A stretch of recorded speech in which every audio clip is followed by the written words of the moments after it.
નમસ્કાર વિદ્યાર્થી મિત્રો, અગાઉના લેક્ચરની અંદર આપણે સહસંયોજક બંધની આપણે ત્રણ ડેફિનેશન વિશે આપણે સમજૂતી પ્રાપ્ત કરી છે. ધ્રુવીય, અધ્રુવીય અને સવર્ગ સહસંયોજક બંધ. આજે આપણે નેક્સ્ટલી આપણે વાત કરીએ લેટાઇસ એન્થાલ્પી એટલે શું. તો આપણે વાત કરીએ એની અંદર કે ઘન અવસ્થામાં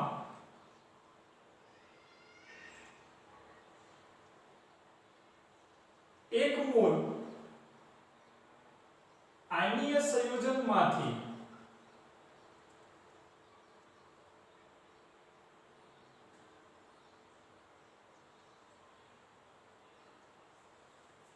ઘટક આયનોને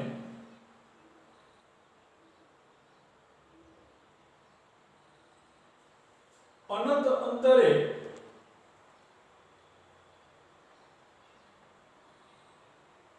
દૂર કરવા માટે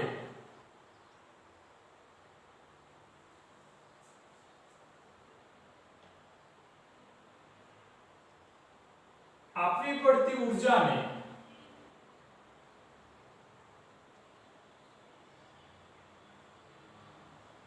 લેટાઇસ એન્થાલ્પી કહે છે.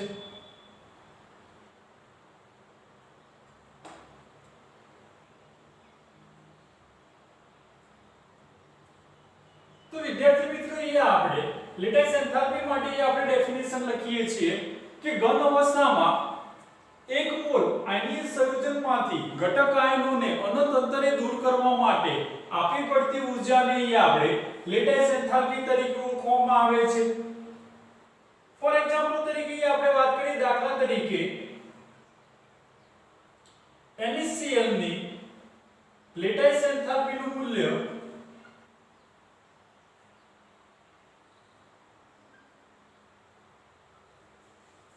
788 કિલો જૂલ પર મોલ છે.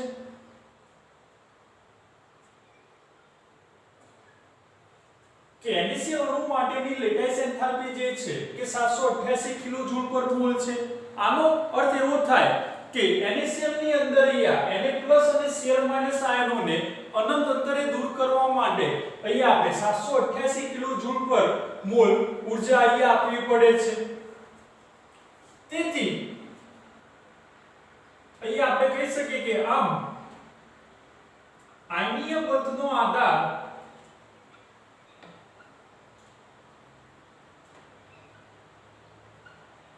લેટાઇસ એન્થાલ્પી પર રહેલો છે.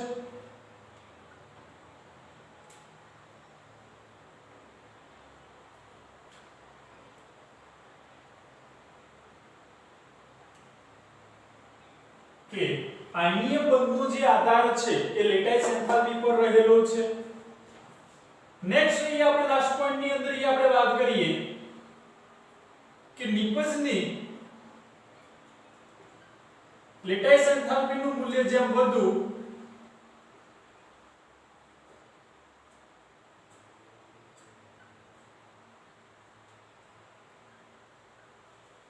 તેમ આયનીય બંધ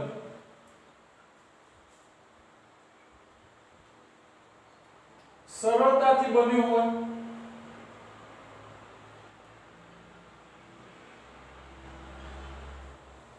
આમ બે પરમાણુ વચ્ચેના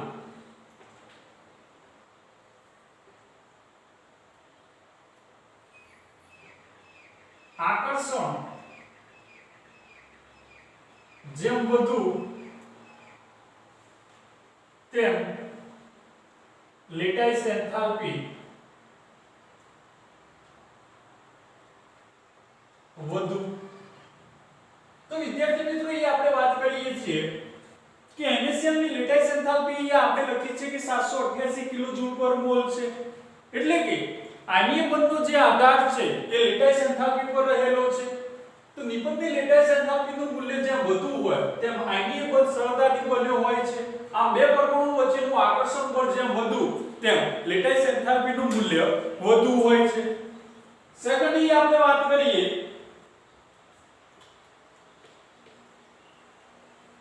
બંધ ઊર્જા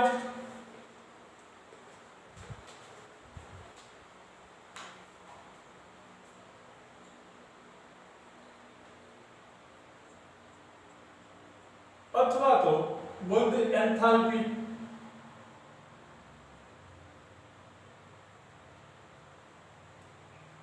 તો એની અંદર આપણે વાત કરીએ કે 1 મોલ વાયુ પદાર્થમાંના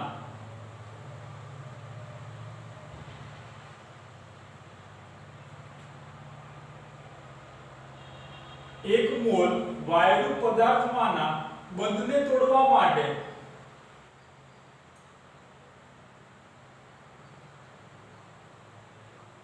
આપવી પડતી ઊર્જાને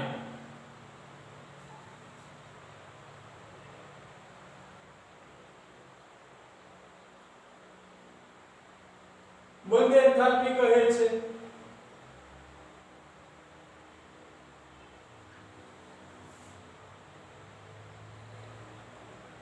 કે 1 મોલ વાયુ પદાર્થમાંના બંધને તોડવા માટે આપવી પડતી ઊર્જાને આપણે બંધ એન્થાલ્પી તરીકે ઓળખવામાં આવે છે. કે બંધ એન્થાલ્પીનો એકમ કિલોજૂલ પર મોલ છે. કે બંધ એન્થાલ્પી જે છે કે જેના માટેનો એકમ જે છે કિલોજૂલ પર મોલ છે.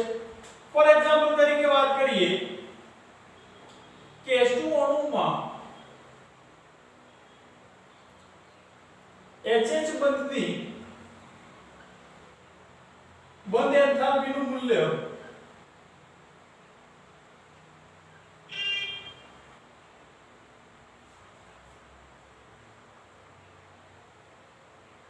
435.8 કિલોજૂલ પર મોલ છે. જ્યારે O2 અણુની અંદર આપણે વાત કરીએ કે O2 માં ઓક્સિજનની બંધ એન્થાલ્પીનું મૂલ્ય 498 કિલોજૂલ પર મોલ છે. N2 અણુમાં નાઇટ્રોજન જે છે એની બંધ એન્થાલ્પીનું જે મૂલ્ય છે એ 946 કિલોજૂલ પર મોલ છે. વિષમ કેન્દ્રીય અણુ માટે HCl અણુની અંદર આપણે વાત કરીએ કે H+ અને Cl- કે જેની બંધ એન્થાલ્પીનું જે મૂલ્ય છે એ 431 કિલોજૂલ પર મોલ છે. અને બહુપરમાણુય અણુની અંદર આપણે વાત કરીએ કે બહુપરમાણુય અણુ માટે બંધ એન્થાલ્પીનું મૂલ્ય બહુ મુશ્કેલ હોય છે. તો દાખલા તરીકે H2 અણુની અંદર આપણે વાત કરીએ તો ફર્સ્ટ કન્ડિશનની અંદર આપણે વાત કરીએ કે H અને OH બંધ તૂટે છે ત્યારે એના માટે જે બંધ એન્થાલ્પીનું મૂલ્ય આપણને આપેલું છે 502 કિલોજૂલ પર મોલ હોય છે. અને સેકન્ડ કન્ડિશનની અંદર આપણે વાત કરીએ કે OH બંધ તોડીએ છે તો એક H અને O ની અંદર રૂપાંતર પામે છે ત્યારે એની બંધ એન્થાલ્પીનું જે મૂલ્ય છે એ આપણને 427 કિલોજૂલ પર મોલ મળે છે. તો ડેલ્ટા H ના મૂલ્યમાં તફાવત જે દર્શાવે છે કે ડેલ્ટા H નું મૂલ્યની અંદર આપણે જે તફાવત દર્શાવે છે કે OH ના મૂલ્યમાં કોઈ ફેરફાર હોય કારણ કે રાસાયણિક પર્યાવરણની અંદર બદલાવ થાય છે. આથી આપણે બંનેને સરેરાશ બંધ એન્થાલ્પીનો આપણે ઉપયોગ કરવામાં આવે છે. આથી આપણે સરેરાશ બંધ એન્થાલ્પીનો આપણે ઉપયોગ કરીએ છીએ કે સરેરાશ બંધ એન્થાલ્પી જે છે કે કુલ બંધ વિયોજન એન્થાલ્પીના મૂલ્યને તૂટેલા બંધ ના મૂલ્ય વડે ભાગવામાં આવે તો આપણે સરેરાશ બંધ એન્થાલ્પી આપણે મેળવી શકીએ છીએ. એટલે કે 502 427 ડિવાઇડ બાય 2 કરીએ તો એપ્રોક્સિમેટલી આપણે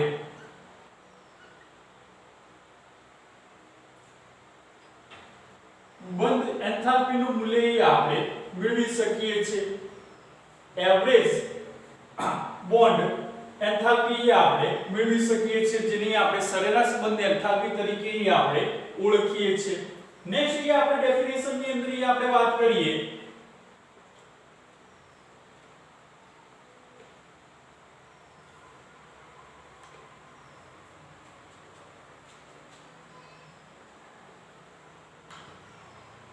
બંધ ક્રમાંક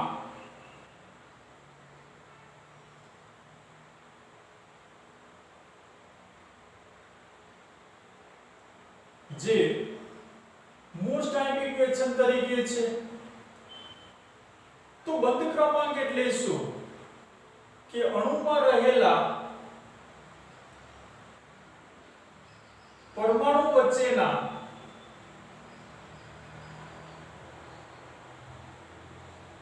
બંધની સંખ્યાને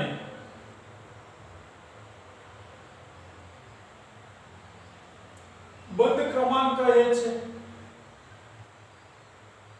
અણુમાં રહેલા પરમાણુ વચ્ચેના બંધની સંખ્યાને બંધ ક્રમાંક તરીકે આપણે ઓળખવામાં આવે છે. ફોર એક્ઝામ્પલ તરીકે આપણે વાત કરીએ કે હાઇડ્રોજન અણુમાં એક ઇલેક્ટ્રોનની ભાગીદારી થાય છે.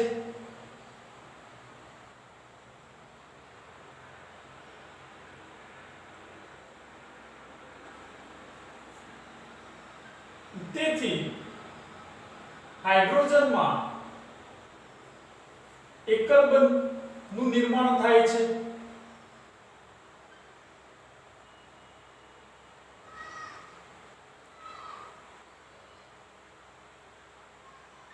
જેમ કે HH કે હાઇડ્રોજન હાઇડ્રોજન વચ્ચે એકલ બંધની રચના થાય છે. તે જ રીતે આપણે વાત કરીએ ઓક્સિજન અને નાઇટ્રોજનમાં 2 અને 3 ઇલેક્ટ્રોનની ભાગીદારી થાય છે.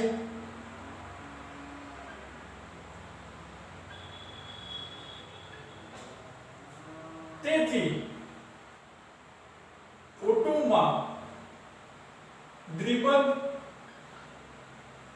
અને N2 માં ત્રિબંધનું નિર્માણ થાય છે.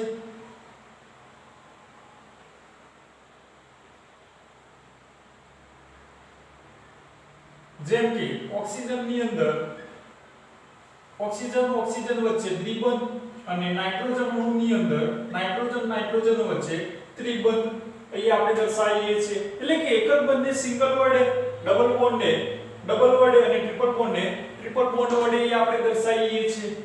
તો અહીં આપણે મેઈન પોઈન્ટ ની આપણે વાત કરીએ બંધ ક્રમાંકની અંદર આપણે MCQs માટે આપણે વાત કરવી છે કે જેમ બંધ ક્રમાંકનું મૂલ્ય વધે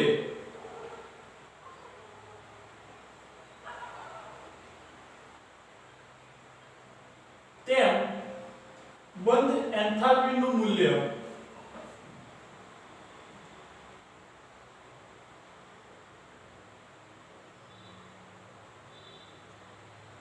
વધે છે.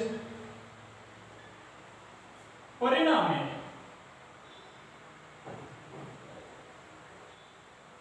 બંધ લંબાઈનું મૂલ્ય બંધ લંબાઈ ઘટે છે. તેથી સ્થાયીતામાં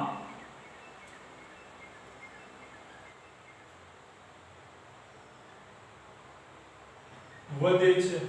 તો MCQs માટે વિદ્યાર્થી મિત્રો એ આપણે પોઈન્ટ યાદ રાખવું છે કે જેમ બંધ ક્રમાંકનું મૂલ્ય વધે છે તેમ બંધ એન્થાલ્પીનું મૂલ્ય પણ વધે છે.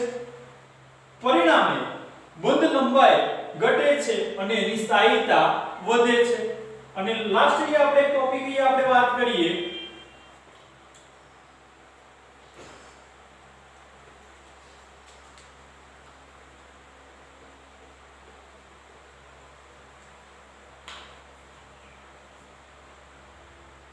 એ પણ મોસ્ટ ટાઈમ બી છે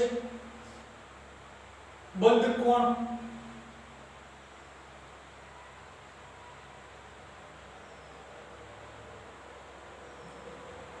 તો બંધ કોણ માટે આપણે ડેફિનેશન લખીએ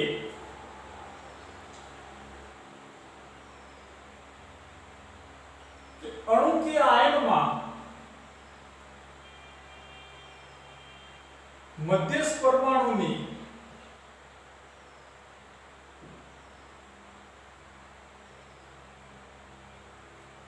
अणु के आयन में मध्यस्थ परमाणुनी आसपास रहेला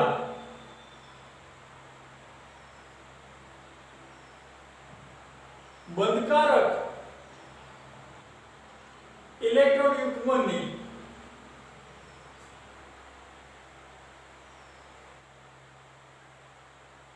इलेक्ट्रॉन युग्म धरावती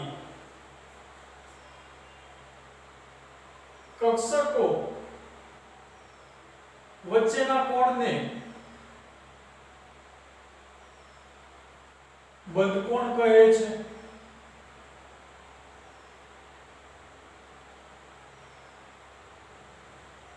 तो बंधकोण માટે આપણે ડેફિનેશન લખીએ છીએ કે અણુ કે આયનમાં મધ્યસ્થ પરમાણુની આસપાસ રહેલા બંધકારક ઇલેક્ટ્રોન યુગ્મ ધરાવતી કક્ષકો વચ્ચેના કોણને આપણે બંધકોણ તરીકે ઓળખવામાં આવે છે, જેને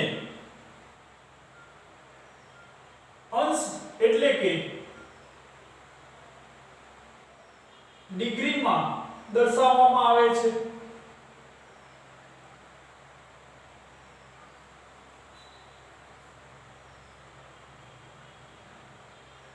જે સ્પેક્ટ્રોસ્કોપિક પદ્ધતિ દ્વારા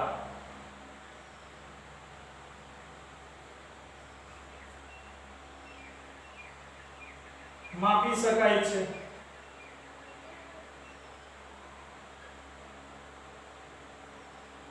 મેન પોઈન્ટ એ આપણે વાત કરીએ એમસીક્યુ માટે કે બંધકોણને આધારે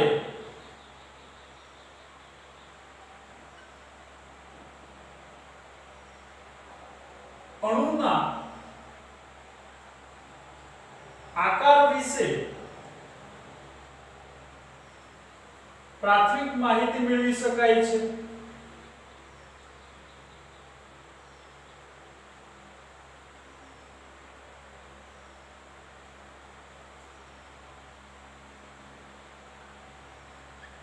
तो विद्यार्थी मित्रों ये આપણે બંધકોણની અંદર આપણે વાત કરીએ છીએ કે અણુ કે આયનમાં મધ્યસ્થ પરમાણુની આસપાસ રહેલા બંધકારક ઇલેક્ટ્રોન યુગ્મ ધરાવતી કક્ષકો વચ્ચેના કોણને આપણે બંધકોણ તરીકે ઓળખવામાં આવે છે, જેને અંશ એટલે કે ડિગ્રીની અંદર દર્શાવવામાં આવે છે, જે સ્પેક્ટ્રોસ્કોપિક પદ્ધતિ દ્વારા એનું આપણે નિરીક્ષણ એટલે કે માપી શકીએ છીએ।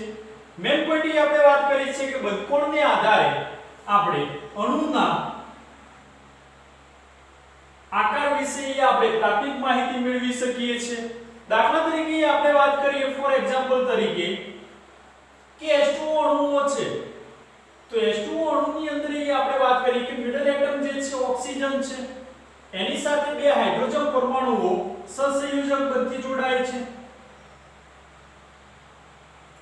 બે હાઇડ્રોજન પરમાણુઓ સહસંયોજક બનથી જોડાયેલા છે, તો એની ઉપર અબંધકારક જે ઇલેક્ટ્રોન છે એ 4 વધશે, એટલે કે ઓક્સિજન પરમાણુ જે છે કે તેની ઉપર આપણને બે લોન પેર હોય છે।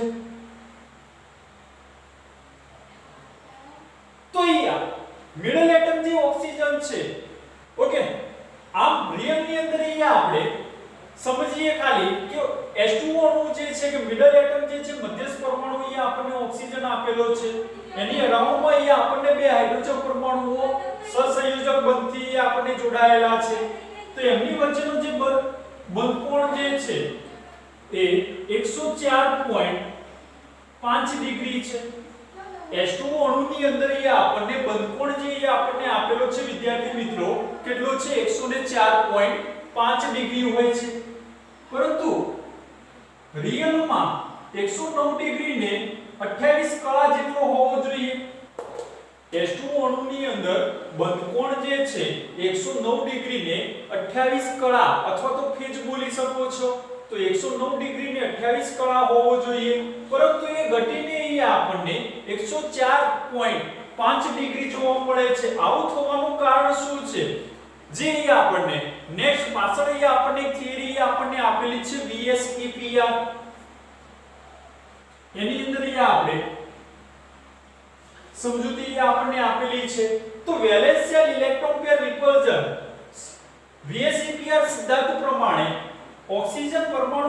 રહેલા બે લોન પેર એટલે કે ચાર અબંધકારક જે ઇલેક્ટ્રોન યુગ્મ જે છે એટલે કે બે અબંધકારક ઇલેક્ટ્રોન યુગ્મ જે છે એમની વચ્ચે મહત્તમ અપાકર્ષણ થાય છે, બંને વચ્ચે મહત્તમ અપાકર્ષણ થાય છે। આ અપાકર્ષણ થવાને કારણે આ જે બે બંધકારક ઇલેક્ટ્રોન જે છે, બંધકારક જે કક્ષકો છે તે અંદરની દિશા તરફ ધકેલાય છે। બંધકારક જે કક્ષકો છે એ અંદરની દિશા તરફ ધકેલાય છે, એટલા માટે આમ S2 અણુની અંદર 109 ડિગ્રી ને 28 કળા જેટલો બોન્ડ એંગલ હોવો જોઈએ, જે ઘટીને કેટલો થઈ જાય છે 104.5 ડિગ્રી થાય છે। ફરીથી એક વખત અહીં આપણે રિવાઇઝ કરીએ છીએ કે ઓક્સિજન પરમાણુની ઉપર રહેલા બે લોન પેર એટલે કે બે અબંધકારક ઇલેક્ટ્રોન યુગ્મ જે છે એમની વચ્ચે મહત્તમ અપાકર્ષણ થાય છે।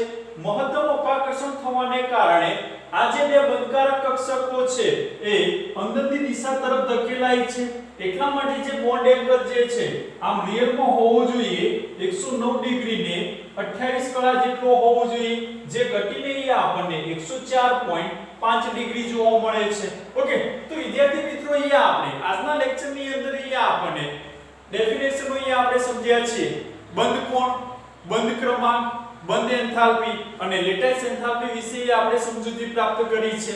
Thank you.